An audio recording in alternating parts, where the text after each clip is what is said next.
નમસ્કાર દર્શક મિત્રો, હું છું વાહિદ વસંતિયા અને આપ નિહાળી રહ્યા છો હબ ટીવી ભરૂચ ન્યૂઝ। હવે નિહાળીશું આજના મુખ્ય સમાચારો। ભરૂચના મનોબર 4 રસ્તા નજીક આવેલા શોપિંગ સેન્ટરમાં રહેમત ટ્રેડર્સમાંથી તિરુપતિ બ્રાન્ડના ડુપ્લિકેટ તેલના ડબ્બા સાથે વેપારીને પોલીસે ઝડપી લીધો હતો। ભરૂચમાં તિરુપતિ કપાસિયા તેલના ડુપ્લિકેટ ડબ્બા વેચવાનું કૌભાંડ ઝડપાયું હતું। પોલીસે એક આરોપીને ઝડપી પાડ્યો હતો। ભરૂચમાં પણ મનુબર 4 રસ્તા પર આવેલા ઓર્ચિડ શોપિંગમાં આવેલા રહેમત ટ્રેડર્સમાં તિરુપતિ બ્રાન્ડના ડુપ્લિકેટ તેલના 25 ડબ્બા જપ્ત કરાતા તેલના નામે ખેલ ભરૂચમાં ચાલી રહ્યો હોવાનું સામે આવ્યું હતું। ઉપરાંત દુકાનમાંથી તિરુપતિ કપાસિયા તેલના ડબ્બા પર લગાવવાના 198 સ્ટીકર તેમજ ડબ્બા પર લગાવવાના પીળા કલરના 110 બૂચ પણ મળી આવ્યા હતા। ટીમે દુકાન સંચાલકની ધરપકડ કરી આગળની કાર્યવાહી હાથ ધરી છે। અમદાવાદની એનકે પ્રોટીન્સ કંપનીની તિરુપતિ કપાસિયા તેલની બ્રાન્ડના નામે ભરૂચમાં ડુપ્લિકેટ તેલ વેચાતું હોવાની માહિતીના આધારે કંપનીના અધિકારી ભૂષણ મહેન્દ્ર દાણીએ ભરૂચમાં ચેકિંગ કર્યું હતું। ભરૂચના મનુબર 4 રસ્તા પાસે આવેલા ઓર્ચિડ શોપિંગમાં ની રહેમત ટ્રેડર્સમાં પોલીસને સાથે રાખી તપાસ કરી હતી। ટીમે દુકાનમાં તપાસ કરતા તિરુપતિ કપાસિયા તેલના 15 લીટરના 25 ડબ્બા મળી આવ્યા હતા। જે ડબ્બામાં ઓરિજિનલ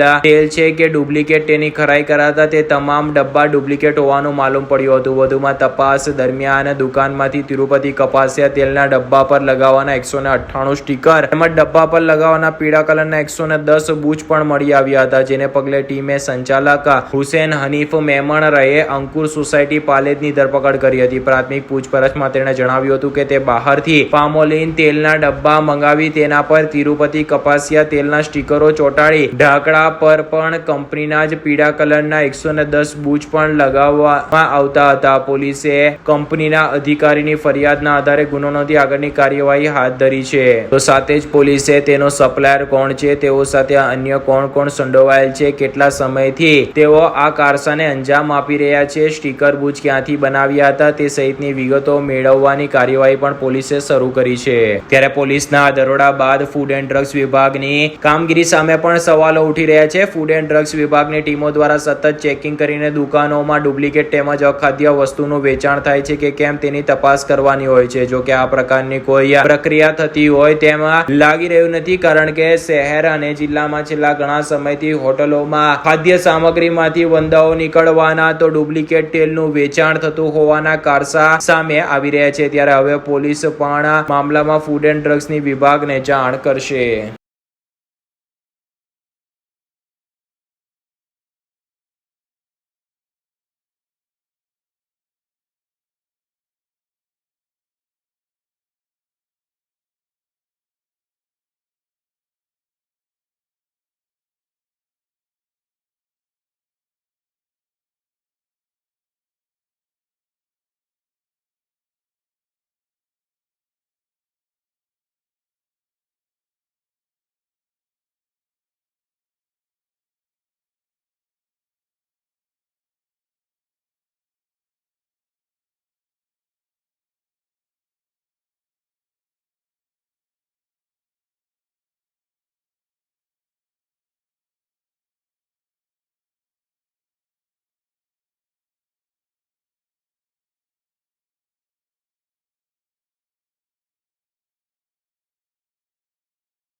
ઝઘડિયામાં ગઈકાલે અમિત શાહની સભામાં થયેલા ભાષણ બાદ ઝઘડિયાના પૂર્વ ધારાસભ્ય છોટુભાઈ વસાવાએ આજે ટિપ્પણી કરતા કહ્યું હતું કે આદિવાસીઓની આટલી જ ચિંતા હોય તો કેમ મણિપુર કે પૂર્વ રાજ્યોમાં આદિવાસીઓ પર થતા અત્યાચારો અંગે નરેન્દ્ર મોદી અને ગૃહમંત્રી અમિત શાહ ચૂપ કેમ છે? અને ખંડણી બાબતે પણ તેમણે જોરદાર ટિપ્પણી કરી હતી।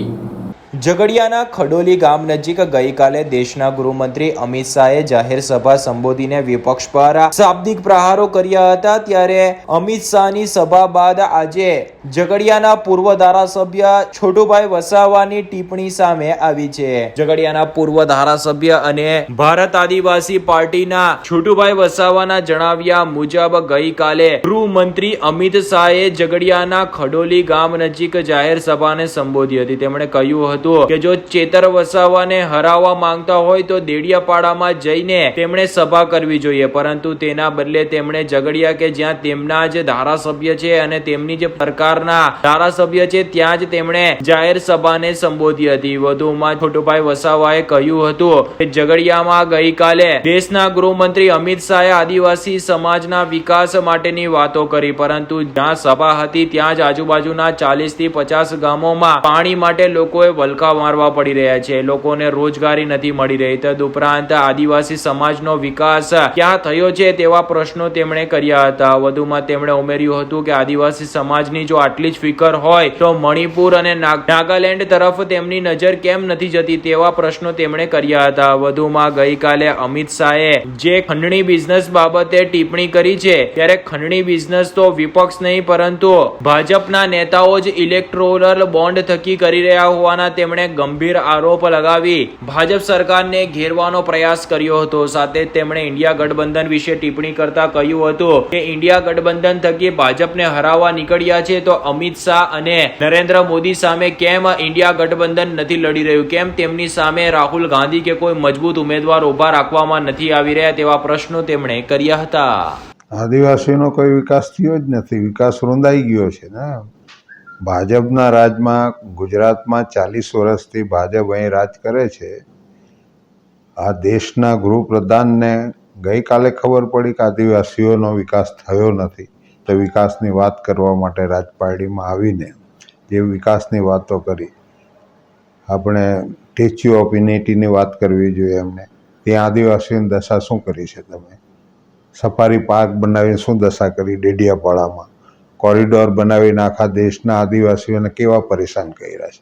નથી સિંચાઈની જોગવાઈ, નથી અમારા બજેટની જોગવાઈ, 5મી અનુસૂચિની જોગવાઈ, 6 અને 5 આ ભારતમાં લાગવો જોઈએ. આદિવાસીઓને તમે કેટલા વખતથી રાજની અંદર છે, ભારતની અંદર 10 વર્ષ થવા આવ્યા તમને, તો લાગુ તો કરી દેવું જોઈએ ને. તાર રંજાડો કેમ છો તમે લોકોને?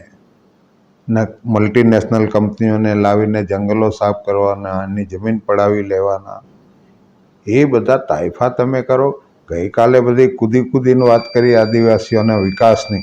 આદિવાસીઓ તો ભૂખે મરે છે. જ્યાં જીએમડીસી પર તમે જે સભા કરી ત્યાં 50 ગામની અંદર આજે પીવાના પાણીની સમસ્યા છે, પાણી મળતું નથી. એ વાત કરવી જોઈએ.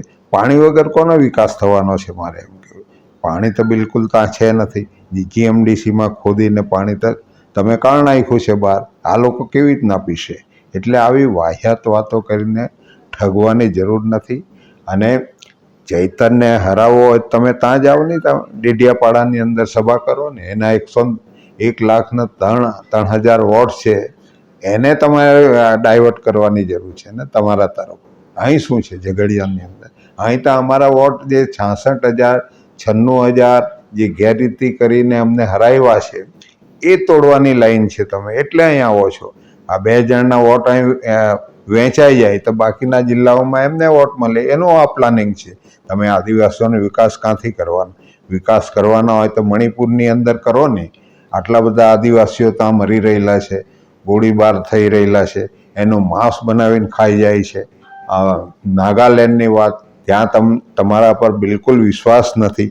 ત્યાં લોકોએ 6 જિલ્લાની અંદર એક પણ વોટ નથી આપ્યો. તમને શરમ લાગવી જોઈએ. એ બી આદિવાસીઓ છે ને. તો કયા આદિવાસીના વિકાસની વાત અહીં કરવા માટે આવ્યા છે? તમે કહી દો ને અમે છેતરપિંડી કરવા માટે આવ્યા છે. ને ગઠબંધન જો ખરેખર હોય, ઇન્ડિયા ગઠબંધન, તો અમિત શાહની સામે ગઠબંધન કરીને આ માણસ ઊભો રાખો. નરેન્દ્ર મોદીની સામે માણસ તમે ઊભો રાખી દો. રાહુલ ગાંધીએ ઊભા રહી જવું જોઈએ, કેમ કે દેશની પત્તર તો એ લોકોએ ઝીકી છે ને, આજે બી ઝીકી રહેલા છે. એની સામે શા માટે ગઠબંધન લડતું નથી? મને એક સવાલ થાય છે. તો આ તો ઠગ ગઠબંધન છે, જૂઠ ગઠબંધન છે અને લોકોને છેતરપિંડી કરવા માટે છે. અમારો વિકાસ તમે કરશું. આટલું બધું ખનિજ લૂંટાય છે રાજપારડીની અંદર, ઝઘડિયા તાલુકાની અંદર. કાલે કહી દેવું જોઈએ ને કે આદિવાસીની વસ્તુ છે, તમે ચોરતા ને એવી વાત તો કરવી જોઈએ ને. એમ હપ્તાની વાત તમે કરો છો, હપ્તા તો તમે લો છો દેશની અંદર ઇલેક્ટ્રોનિક બોન્ડ બનાવીને. કોણ બધા પૈસા ખાઈ ગયા દેશની અંદર? મોટા ચોર તો તમે છે. અહીં કોણ આ હપ્તા ઉઘરાવે છે? મારે હપ્તા ઉઘરાવતા હોય તો લોકો માલદાર હોય ને, એનું તો તમે લૂંટી ગયેલા છે. તમે આખી લૂંટ તો તમે દેશની અંદર ચલાવી છે. અહીં કોને વાત કરો છો હપ્તાની? એટલે આ તો વાહિયાત વાત છે. આ કંઈ આદિવાસીનો વિકાસ નથી, લૂંટ ચલાવવાની વાત છે. એટલે તો ઈવીએમમાં સુપ્રીમ કોર્ટ સાથે બી સેટિંગ કરીને આ જીતવા માટેની રીત છે. કેમ કે જે પાર્ટીઓ તમે બનાવી એના તો મત જ નથી. આ પહેલો દેશ હશે કે મત વગરના લોકો મત જે લોકોના છે તેના પર રાજ કરે છે આ દેશની અંદર. આ કમનસીબી છે અમારા લોકોની. જાગૃત નથી, જાગૃત બનવા નથી દીધા.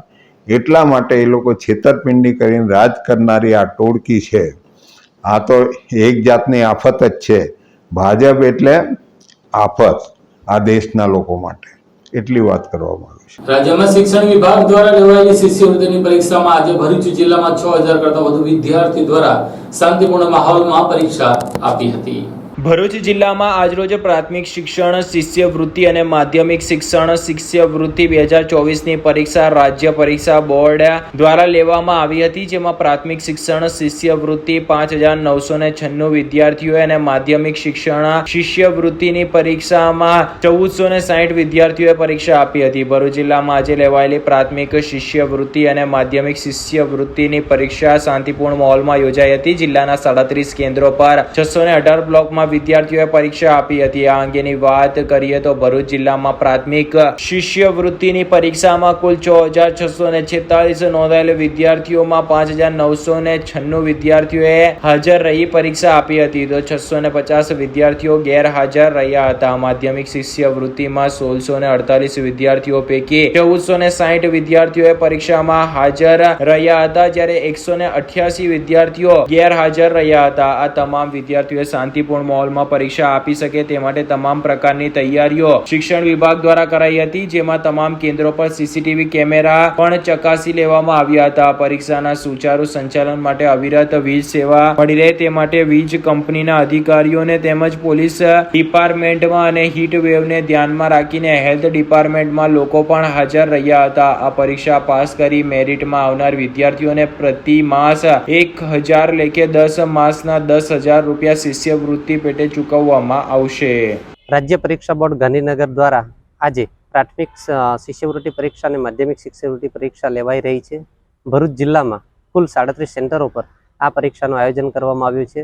પ્રાથમિક શિષ્યવૃત્તિ પરીક્ષા માટે 26 સેન્ટરો અને માધ્યમિક શિષ્યવૃત્તિ પરીક્ષા માટે 11 સેન્ટરો પર આખા ભરૂચમાં 9 તાલુકા પર આ પરીક્ષાઓનું આયોજન કરવામાં આવ્યું છે. સ્ટાફની વ્યવસ્થા કરી દેવામાં આવી છે.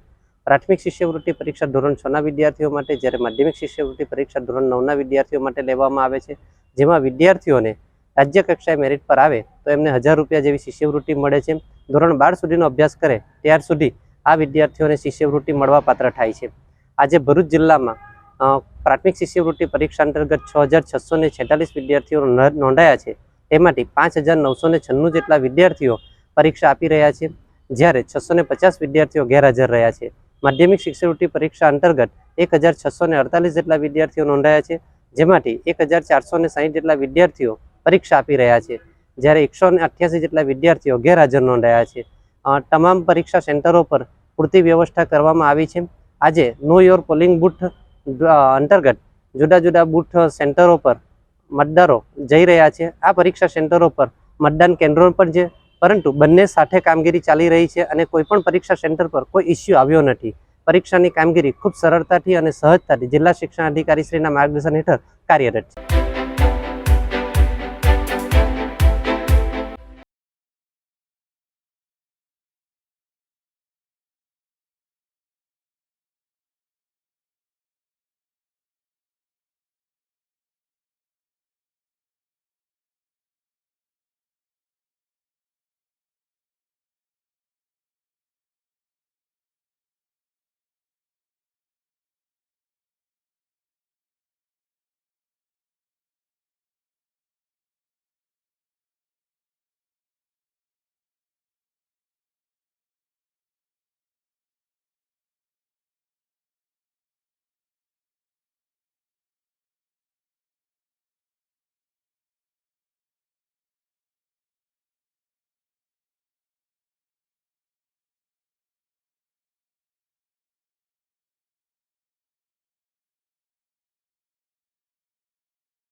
ભરૂચ લોકસભાની ચૂંટણી પૂર્વે લોકોને જાગૃત કરવા માટે કેટલાક મતદારો દ્વારા મતદાન મથકોની મુલાકાત લેવામાં આવી હતી.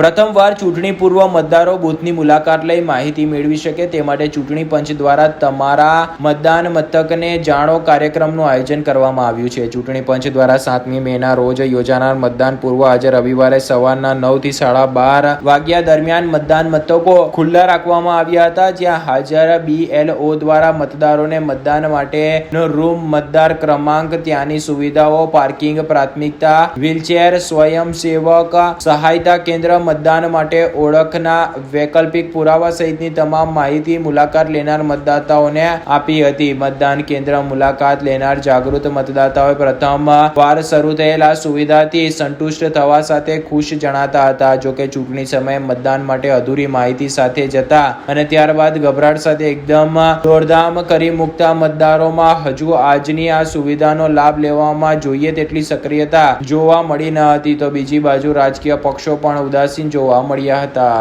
મારું નામ દેવાંગ પ્રવીણચંદ્ર માસ્ટર છે. આજરોજ અમે અહીંયા બૂથ મથક ઉપર આવેલા છે અને જાણવા માંગીએ છીએ કે અમારો બૂથ મથક નંબર કયો છે અને અહીંયા અમને સારી રીતે સમજાવવામાં આવ્યું છે. શું શું ડોક્યુમેન્ટ લઈને આવવાના છે તેની જાણકારી અમને નીલમ મેડમ થકી આપવામાં આવી છે અને અમને ઘણો આનંદ છે. આજરોજ કે જે અમને પર્ટિક્યુલર માહિતી જોઈતી હતી એ અમને મળી છે. આ ઉપરાંત અમારી એક ડોટરનું 18 વર્ષની છે, એના માટે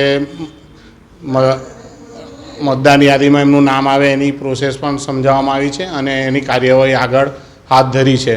તો એ બદલ અમે નીલમ મેડમનો આભાર માનીએ છીએ અને ચેનલવાળા સાહેબનો પણ આભાર માનીએ છીએ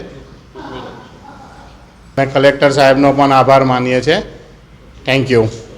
વાગરા તાલુકાના લાહોરી ગોદામ વિસ્તારમાં તસ્કરોએ તડખડાટ મચાવી છે. 3 મકાનોના નિશાન બનાવી હજારો રૂપિયાનો મુદ્દામાલ પર હાથફેરો કરી ફરાર થઈ ગયા છે. વાગરાના લાહોરી ગોડાઉન વિસ્તારમાં બંધ મકાનને તસ્કરોએ નિશાન બનાવી આશરે 1.5 લાખ ઉપરાંતના મત્તા પર હાથફેરો કરીને ફરાર થઈ ગયા હતા. ઘટનાની પ્રાપ્ત મળતી વિગતો મુજબ વાગરાના લાહોરી ગોડાઉન વિસ્તારમાં આવેલ બંધ મકાનને તસ્કરોએ નિશાન બનાવી ચોરીની ઘટનાને અંજામ આપ્યો હતો. મકાન માલિક ઇમરાન રોશન રાજના જણાવ્યા મુજબ તેઓ તેમના પરિવાર સાથે મકાનને તાળું મારી જુમ્મા મસ્જિદ નજીક આવેલ તેમના માતાના ઘરે ગયા હતા. તે દરમિયાન તેમનું મકાન બંધ હોય તેમના મકાન તસ્કરોએ નિશાન બનાવ્યું હતું. સવારે તેમના ફરિયામાંથી તેમના મિત્રનો તેમના પણ ફોન આવ્યો હતો અને જણાવ્યું હતું કે તેમના ઘરનો નકુચો તૂટેલ છે. ઘટના અંગેની જાણ થતા તેઓ તાત્કાલિક ઘરે દોડી જતા ઘરનો દરવાજાનો નકુચો તૂટેલ હાલતમાં અને ઘરમાં રહેલ સામાન વેરવિખેર હાલતમાં જોવા મળ્યું હતું. ઘરમાં તપાસ કરતા તિજોરીમાં મૂકેલ 3 જોડી ચાંદીના પાયલ, 6 સોનાની અંગૂઠી અને 45,000 રોકડા રકમ મળી આશરે 1.5 લાખ ઉપરાંતના મત્તા પર તસ્કરો હાથફેરો કરીને ફરાર થઈ ગયા હોવાનું જાણવા મળ્યું હતું. ઘટનાની જાણ થતાં જ વાગરા પોલીસે ઘટના સ્થળે દોડી આવી તપાસ હાથ ધરી છે. તો ગામમાં જ ઉમેર પાર્કમાં એક સાથે 2 બંધ મકાનને તસ્કરોએ નિશાન બનાવી ચોરીની ઘટનાને અંજામ આપ્યો હોવાનું પણ જાણવા મળ્યું છે. જેમાં આ બીજા બનાવમાં વાગરાના ઉમેર પાર્કમાં પણ 2 બંધ મકાનને તસ્કરોએ નિશાન બનાવી ચોરીની ઘટનાને અંજામ આપ્યો હતો. ચોરી થયેલ બંને મકાનો બંધ હતા, જેમાં એક મકાનમાંથી અંદાજિત 15 થી 20,000 ના મત્તાની ચોરી થઈ હોવાનું જાણવા મળ્યું છે. જ્યારે બીજા મકાન માલિક હાજર ન હોવાના કારણે કેટલાની ચોરી થઈ છે તે જાણી શકાયું નથી. જો કે વાગરા પોલીસે સ્થળ ઉપર આવી કાર્યવાહી આરંભી છે. ઉલ્લેખનીય છે કે વાગરા પંથકમાં છેલ્લા ઘણા સમયથી ચોરીના બનાવ સામે આવી રહ્યા છે. થોડા સમય પહેલા જ નબીપુરમાં 60 તોલા જેટલા સોના પર તસ્કરો હાથફેરો કરીને ફરાર થઈ ગયા હતા. ત્યારે જિલ્લામાં બની રહેલ લાખો રૂપિયાની ચોરીની ઘટના એ લોકોને ડરાવી નાખ્યા છે. તેવામાં વાગરામાં 3 અલગ અલગ ચોરીના બનાવો બન્યા હતા. અંકલેશ્વરના મહેન્દ્ર શોરૂમ બહાર પાર્ક કરેલી ગાડીમાં આગ લાગી જતા એક તબક્કે દોડધામ મચી જવા પામી હતી. અંકલેશ્વરના મહેન્દ્ર શોરૂમની બહાર પાર્ક ગાડીમાં ગઈકાલે સાંજે અચાનક જ આગ ફાટી નીકળતા દોડધામ મચી ગઈ હતી. આગ કયા કારણસર લાગી તે હાલ જાણી શકાયું નથી, પરંતુ આગ લાગવાના કારણે શોરૂમના કર્મચારીઓમાં દોડધામ મચી ગઈ હતી. અંકલેશ્વરના પ્રતિન ચોકડી નજીક આવેલા મામલતદાર કચેરી સામેના મહેન્દ્ર શોરૂમ બહાર પાર્ક ગાડીમાં ગઈકાલે સાંજે આગ ફાટી નીકળી હતી. બોનેટના ભાગેથી ધુમાડા બાદ એકાએક આગે વિકરાળ સ્વરૂપ ધારણ કરી લીધું હતું. આગ અંગેની જાણ શોરૂમ શોરૂમના કર્મચારીઓને થતા તાત્કાલિક પાણીનો મારો ચલાવી આગને કાબૂમાં લેવાનો પ્રયાસ કર્યો હતો. જો કે ત્યાર સુધીમાં ગાડીના આગળના ભાગમાં આગ ફાટી નીકળી હતી. આગે વિકરાળ સ્વરૂપ ધારણ કરી લેતા લોકટોળા એકત્ર થઈ ગયા હતા, જેને લઈને રસ્તા પર ટ્રાફિક જામના દ્રશ્યો સર્જાયા હતા. સદનસીબે કોઈ જાનહાની નોંધાઈ નથી, પરંતુ ગાડીને નુકસાન થયું હતું. અંકલેશ્વર શહેરી ડિવિઝન પોલીસ મથકમાં એફઆઈઆર થઈ હતી, જેમાં મોબાઈલ ચોરી અંગે ગુનો દાખલ થતા પોલીસે ચોરીના મુદ્દામાલ સાથે ચોરને ઝડપી લીધો હતો. અંકલેશ્વર શહેર એ ડિવિઝન પોલીસે ચોરીના મોબાઈલ ફોન સાથે એક ઈસમને ઝડપી પાડી 30,000 રૂપિયાની કિંમતનો મોબાઈલ ફોન રિકવર કર્યો હતો. સાથે જ એક ગુનો ડિટેક્ટ કર્યો હતો. અંકલેશ્વર શહેર એ ડિવિઝન પોલીસ મથકમાં ગત તારીખ 24 એપ્રિલના રોજ એફઆઈઆર મારફતે ફરિયાદી શકીલ મોહમ્મદ મુકીમ નાઓએ ફરિયાદ આપી હતી કે તેમના ઘરના પલંગ ઉપરથી ભૂરા કલરનો વિવો કંપનીનો મોબાઈલ ફોન, જેની આશરે કિંમત રૂપિયા 30,000 નાઓની ચોરી થઈ હતી. જે અનુસંધાને પોલીસ તપાસ કરી રહી હતી. તે અરસામાં પોલીસ ચેકિંગ દરમિયાન પોલીસને બાતમી મળી હતી કે એક ઈસમ શંકાસ્પદ જણાય છે અને તે ચૌટા બજારમાંથી ચોરીનો મોબાઈલ વેચાણ કરવા ફરી રહ્યો છે. જે બાતમીના આધારે પોલીસે શંકાસ્પદ જણાતા ઈસમ ફરમાન અલી મુમતાઝ શેખ નાઓને ઝડપી પાડી તેના કબજામાં રહેલ મોબાઈલ પૈકીનો બ્લુ કલરનો વિવો કંપનીનો મોબાઈલ ફોન, જેની કિંમત રૂપિયા 30,000 નાઓનો કબજે કરી પોલીસે તપાસતા ગત 24 ના રોજ અંકલેશ્વર શહેરના હસ્તી તળાવ પાસે આવેલ ગજાનંદ સોસાયટીના એક મકાનમાં ખુલ્લા ઘરમાં કોઈક માણસ હાજર ન હોય તે દરમિયાન પલંગ ઉપરથી ચોરી કરેલ મોબાઈલ ફોન હોવાનું જાણવા મળ્યું હતું. આરોપીની યુક્તિ પ્રયુક્તિપૂર્વક પૂછપરછ કરાતા તેણે આ ચોરી અંગેની કબૂલાત કરી હતી, જેથી પોલીસે તેને પકડી પાડી 30,000 રૂપિયાની કિંમતનો મોબાઈલ ફોન રિકવર કર્યો હતો.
અંકલેશ્વર પંથકમાં ચૈત્ર મહિનામાં ટીટોડીએ ઈંડા મૂકતા સારો વરસાદ થવાના એંધાણ ખેડૂતોએ વ્યક્ત કર્યા છે. લોકો કાળઝાળ ગરમીથી ત્રસ્તઈને ચોમાસાના આગમનની આતુરતાપૂર્વક રાહ જોઈ રહ્યા છે. ત્યારે અંકલેશ્વરના સુરવાડી ગામની સીમમાં એક ખેતરમાં ટીટોડીએ ઈંડા મૂકતા વરસાદ જલ્દી આવવાના એંધાણ દેખાઈ રહ્યા છે. જો કે આ એક માન્યતા જ હોય છે, જેના આધારે ચોમાસું સારું રહેવાની પણ ધારણા હોય છે. તેમજ ગ્રામીણ વિસ્તારોમાં ખેડૂતો પણ ટીટોડીના ઈંડાના આધારે તેમના ખેતરમાં વાવણીની યોજના નક્કી કરવાનું શરૂ કરે છે. ટીટોડી વરસાદની રાહ જોતી હોય છે અને તેના ધ્યાનમાં રાખી તે તેના ઈંડા મૂકવાની જગ્યા નક્કી કરે છે. ટીટોડીના ઈંડાના આધારે ગ્રામજનો ચોમાસાનું અનેક રીતે વિશ્લેષણ કરતા હોવાની વર્ષો જૂની માન્યતા છે. આમાં ઈંડાની સંખ્યા, તેમના મૂકવાની સ્થિતિ અને સ્થાનના આધારે ચોમાસું સારું રહેવાનું છે કે નહીં રહેવાનું છે તેની શક્યતાઓનો અંદાજો લગાડવામાં આવે છે. ટીટોડીના ઈંડા દ્વારા ચોમાસાની આગાહી કરવાની પરંપરા પણ ઘણી જૂની માનવામાં આવે છે. આ પદ્ધતિ પરંપરાગત રીતે ગ્રામીણ વિસ્તારોમાં ચોમાસાના મૂડને માપવા માટે માટે અપનાવવામાં આવે છે. વરસાદની માત્રાથી લઈને વરસાદની અવધિ સુધીનો આખું ગણિત ટીટોડીના ઈંડા દ્વારા નક્કી કરવામાં આવે છે. ગ્રામજનોના મતે ટીટોડી દ્વારા ઊંચી જગ્યાએ ઈંડા મૂકવાથી સારા વરસાદની આગાહી થાય છે અને નીચી જગ્યાએ ઈંડા મૂકવાથી ઓછો વરસાદની આગાહી થાય છે. ગ્રામીણ વિસ્તારોમાં એવી માન્યતા છે કે જો કોઈ ટીટોડીએ ધાબા પર કે ખેતરમાં ઝૂંપડા પર ઈંડા મૂક્યા હોય તો ચોમાસું ચોક્કસ સારું રહેશે, કારણ કે ટીટોડી વરસાદની અપેક્ષા રાખીને પોતાના ઈંડાને બચાવવા ઊંચા સ્થાને ઈંડા મૂકે છે. બીજી બાજુ જો ટીટોડી ખેતરમાં અથવા તો ખાડામાં ઈંડા મૂકે તો તે દુષ્કાળ જેવી સ્થિતિનો સંકેત માનવામાં આવે છે. કેટલાક મહિના વરસાદ પડશે તેનો અંદાજો ઈંડાની સંખ્યા પરથી લગાવવામાં આવે છે. જો ટીટોડીએ 4 ઈંડા મૂકે તો તેને 4 મહિનાનો સંકેત માનવામાં આવે છે અને જો ટીટોડી 3 ઈંડા મૂકે તો તેને 3 મહિનાનો વરસાદનો સંકેત માનવામાં આવે છે. તે જ સમયે ઈંડાની સ્થિતિ પરથી ઝડપી અથવા ધીમી વરસાદની આગાહી કરવામાં આવે છે. જે મહિનામાં ઈંડા ઊભા હોય તેટલા મહિનાઓને ભારે વરસાદ ગણવામાં આવે છે અને જે મહિનાઓમાં ઈંડા આડા હોય તે મહિનાઓને ધીમો વરસાદ ગણવામાં આવે છે. ઉદાહરણ તરીકે જો 2 ઈંડા ઊભા હોય અને 2 ઈંડા આડા હોય તો 2 મહિના સુધી ભારે વરસાદ અને 2 મહિના સુધી ધીમો વરસાદ પડશે તેવી માન્યતા છે. અંકલેશ્વરના પર્યાવરણ પ્રેમી અમિતભાઈ રાણાએ જણાવ્યું હતું કે પ્રાણીઓમાં પ્રકૃતિના સંકેતો સમજવાની શક્તિ હોય છે, પરંતુ ટીટોડીના ઈંડા પરથી વરસાદની આગાહી ફક્ત ગામડામાં પણ હાલમાં નક્કી કરતા હોય છે, પરંતુ આવી આગાહી કરવા માટે કોઈ અધિકૃત અભ્યાસ ઉપલબ્ધ નથી. તે માટે આ વિષય પણ ઘણા અભ્યાસની જરૂર છે. પ્રાચીન સમયમાં આપણે જે વરસાદની આગાહી માટેની કોઈ અદ્યતન સાધનો નહીં હતા, તેમજ જે હવામાન માટેનું જે ચોક્કસ જે આપણે નિર્ધારણ કરીએ છીએ એવી કોઈ સંસ્થાનો અભાવ હોવાને કારણે જે આપણા પૂર્વજોના સમયમાં ખાસ કરીને જે ગામડાઓમાં લોકો અને તેમજ ખેડૂતો જે કુદરતી સંકેતો પર આધાર રાખતા હતા, ત્યારે આપણે એ વખતે જે ટીટોડી હોય છે એના જે ઈંડા મૂકે છે એના સંકેતો પરથી જે આજના ખેડૂતો પણ જે પરંપરાગત જે હવામાન અને વરસાદનું પ્રમાણ કેટલું પડશે એ પરંપરાગત પ્રમાણેની એ આખી એ લોકોની પદ્ધતિ અત્યારે પણ એ હાલમાં ચાલુ છે અને એ પરંપરાગત પદ્ધતિથી હાલમાં એ જે ટીટોડી ઈંડા મૂકે છે તો એ પ્રકારે એમને જાળવી પણ રાખી છે. હવે આપણે કેવું છે કે અત્યારે જો ટીટોડી આમાં કેવું છે કે તમારે ટીટોડી જો એના ઈંડા કેટલા મૂકે છે અને કઈ જગ્યા પર મૂકે છે અને કયા મહિનામાં મૂકે છે એના પરથી વરસાદના સંકેતો આપણા જે પૂર્વજો એ કરતા હતા. જો ટીટોડી 4 ઈંડા મૂકે તો 4 મહિનાનો વરસાદ સારો આવે છે અને જો ટીટોડી 4થી ઓછા 2 હોય તો વરસાદ ઓછો હોય છે. જો ટીટોડી 4થી વધારે હોય કે 4થી 6 મેક્સિમમ 6 પણ આપે છે તો વરસાદ વધારે અતિવૃષ્ટિનું પ્રમાણ પણ લોકો હોવાની એ લોકો લોકવાયકા હતી જે આગળના આપણા પૂર્વજો માનતા હતા. પરંતુ જે હવે જો ટીટોડીના ઈંડા જો કોઈ ખેતરમાં ઝૂંપડાની ઉપર હોય તો એ વરસાદનું પ્રમાણ વધારે હતું એવી લોકવાયકા હતી અને માન્યતા પણ છે. જો ટીટોડી ખુલ્લા ખેતરમાં નીચે મૂકે તો વરસાદ ઓછો પણ 4 સિઝનમાં પડશે એવું પણ માન્યતા હોય છે. પણ જ્યારે જો ટીટોડી વૈશાખ મંથ હોય છે એના અંત સુધીમાં જે મૂકી દે તો પછી વરસાદ વધારે જલ્દી આવવાની શક્યતા છે. પણ અત્યારે તમે જોઈ શકો છો કે ચૈત્રમાં પણ અત્યારે ચૈત્ર મહિનો છે તો ચૈત્રમાં પણ 4 ઈંડા મૂકી દીધા છે. એટલે 4 જે જૂન, જુલાઈ, ઓગસ્ટ અને સપ્ટેમ્બર મહિનામાં વરસાદનું પ્રમાણ સારું રહેશે અને વધારે જલ્દી વરસાદ આવશે એવી માન્યતા છે. આપણા ખેડૂતો એવું નક્કી કરી છે. અંકલેશ્વર જીઆઈડીસીમાં શ્રી પાસવ સોશિયલ ગ્રુપ દ્વારા રક્તદાન કેમ્પનું આયોજન કરવામાં આવ્યું હતું. અંકલેશ્વર જીઆઈડીસીમાં આવેલ પૂનમિયા હોલ ખાતે શ્રી પાર્શવ સોશિયલ ગ્રુપ દ્વારા રક્તદાન કેમ્પનું આયોજન કરવામાં આવ્યું હતું. રક્તદાન એ સૌથી મોટું દાન હોય છે. કોઈકને અન્નનું દાન અપાય તો તેની જઠાર અગ્નિ શાંત પડે છે, કોઈકને આર્થિક દાન અપાય તો તે પગભર થાય છે, પરંતુ કોઈકને રક્તનું દાન અપાય તો તે નવું જીવન કેટલીક વાર પામે છે. ત્યારે અંકલેશ્વરમાં જીઆઈડીસીમાં માનવ મંદિર પાસે આવેલ ચંપાપુરી પાસેના પૂનમિયા હોલ ખાતે શ્રી પાર્શવ સોશિયલ ગ્રુપ દ્વારા રક્તદાન કેમ્પનું આયોજન કરવામાં આવ્યું હતું. આજે રવિવારે રજાના દિવસે સવારે 9 થી બપોરે 1 વાગ્યા સુધી આ રક્તદાન કેમ્પનું આયોજન કરવામાં આવ્યું હતું, જેમાં મોટી સંખ્યામાં રક્તદાતાઓએ ઉપસ્થિત રહી રક્તદાન કર્યું હતું. मैं रतन बोहरा एसपीएसजी ग्रुप अंकलेश्वर से आज हमने एसपीएसजी ग्रुप द्वारा एक ब्लड डोनेशन कैंप का आयोजन किया है.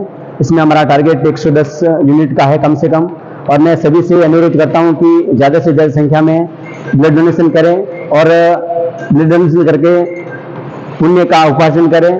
धन्यवाद। આ સાથે હમ ટીવી ભરૂચના સમાચાર પૂર્ણ થાય છે. આવતીકાલે ફરી મળીશું. ત્યાં સુધી રજા આપશો. નમસ્કાર.